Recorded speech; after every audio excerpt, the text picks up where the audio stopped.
Rotary व Rotaract club Babain व दिया संस्था के द्वारा आज बाबैन में रक्तदान शिविर का आयोजन किया गया। इस रक्तदान शिविर में समाज सेवी संदीप गर्ग ने बतौर मुख्य अतिथि शिरकत की। इस रक्तदान शिविर की अध्यक्षता डायमंड रक्तदाता अशोक कुमार वर्मा ने की। रोटरी क्लब बाबैन के द्वारा कस्बा बाबैन के लोगों में जागृति पैदा करने के लिए रक्तदान शिविर लगाया गया और इस शिविर में रक्तदाताओं में विशेष उत्साह देखने को मिला। Club Babain, Rotaract club Babain और दिया संस्था द्वारा 30वां रक्तदान शिविर जो है बाबैन में लगाया जा रहा है और इस रक्तदान शिविर में हर कैंप की तरह युवा वर्ग बहुत ही बढ़ चढ़ कर भाग ले रहा है और बहुत अच्छे से डोनेट कर रहे हैं। और इस मौके पर इन सब युवाओं का उत्साह बढ़ाने हमारे भाई संदीप गर्ग जी भी यहाँ आए हैं, क्योंकि संदीप गर्ग ऐसी शख्सियत है कि जहाँ भी सामाजिक कार्य होता है ये ज़रूर पहुँचते हैं। तो हमारा उत्साह बढ़ाने पहले भी आते रहे हैं, आज भी आए हैं और हम सारे इलाके को अपील करते हैं कि रक्तदान से खुद को भी फ़ायदा है और जिस मरीज़ की जान बचती है उसको तो फ़ायदा है ही है। तो जितने भी युवा साथी हैं, जितने भी एरिया में जो भी सक्षम लोग हैं जो रक्तदान कर सकते हैं 18 से 65 साल के बीच में जो स्वस्थ लोग हैं, वो ज़रूर और ज़रूर रक्तदान करें ताकि रक्त की कमी से हमारे पूरे देश में एक भी व्यक्ति की जान ना जाए। किसी की जान बचाना या तो परमात्मा कर सकता है या एक रक्तदाता कर सकता है।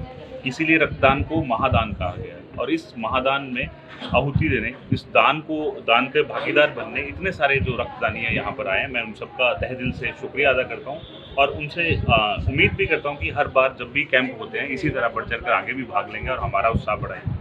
ऐसा होता तो मैं आपको कमज़ोर दिखता। मैं खुद भी 35 बार रक्तदान कर चुका हूँ और रक्तदान करने से कमज़ोरी बिल्कुल नहीं आती है, बल्कि आपके शरीर की जो बहुत सारी बीमारियाँ वो ठीक होती हैं। कंप्यूटर में हम बार बार रिफ्रेश सिस्टम दबाते हैं ताकि कंप्यूटर अच्छे से काम करे, तो ये रक्तदान जो है हमारे शरीर का एक रिफ्रेश सिस्टम है। अगर हम बार बार रक्तदान करते रहते हैं हर 3 महीने पे और अच्छी खुराक लेते हैं, एक्सरसाइज करते हैं, तो हमारी उम्र बढ़ती है घटती नहीं। आपके सामने मैं 46 साल मेरी उम्र हो गई है और 35 बार रक्तदान कर चुका हूँ। मेरी बेटी जो रोटरेक्ट प्रेसिडेंट है 18 साल की होते ही उसने पहली बार रक्तदान किया और आज दूसरी बार रक्तदान करेगी। तो ये जो चीज़ है जहाँ पर जो एक भ्रांति है, एक मिथ है कि रक्तदान करने से कमजोरी आती है, सरासर गलत है। रक्तदान करने से आप स्वस्थ महसूस करते हैं। देवगन अस्पताल में कुरुक्षेत्र अस्पताल से टीमें आई हुई थी। इस शिविर में 75 यूनिट रक्तदान किया गया।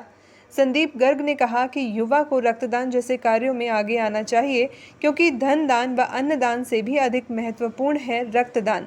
रक्तदान ऐसा दान है जिससे जहां ज़रूरतमंद के लिए खून की आपूर्ति होती है, वहीं रक्तदाता के शरीर में खून का संचार सही रहता है।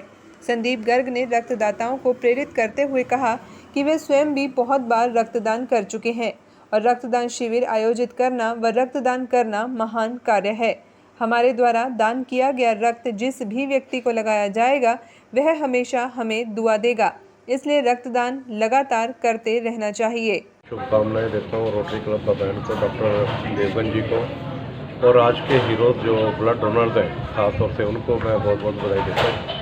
जैसे कि आप सभी जानते हैं कि जब भी किसी व्यक्ति को खून की आवश्यकता होती है तो एक व्यक्ति का ही खून उसको चढ़ाया जा सकता है, कोई भी फैक्ट्री में ये नहीं बनता और कोई इसका दूसरा अल्टरनेट भी नहीं है। तो जो मैं अपने सभी युवा साथियों को ये एक संदेश देना चाहता हूँ कि वो आने वाले समय में जब भी आसपास कैंप लगे वो अपना ब्लड डोनेट करें, क्योंकि आज भी हिंदुस्तान में इसकी बहुत कमी है। जितने भी हमारे बॉर्डर पे जवान हैं और कोई एक्सीडेंट केस होता है और कोई उसमें जब आवश्यकता होती है तो खून से ही उसको पूरा किया जा सकता है और बहुत से लोगों का समय पर खून ना मिलने से हमारे देश में बहुत मौतें होती हैं। तो इस चीज़ को बचाने के लिए ऐसे कैंप बहुत ज़रूरी है। तो मैं डॉक्टर देवगन को, रोटरी क्लब बाबैन को एक बार से फिर से बहुत बहुत शुभकामनाएं देता हूँ कि इस तरीके के कैंप भविष्य में भी लगाते रहें और लोग भी इससे प्रेरणा लें, जिससे कि और कैंप लगें, जिससे कि इस कमी को, देश में जो कमी है खून की, उसको पूरा किया जा सके।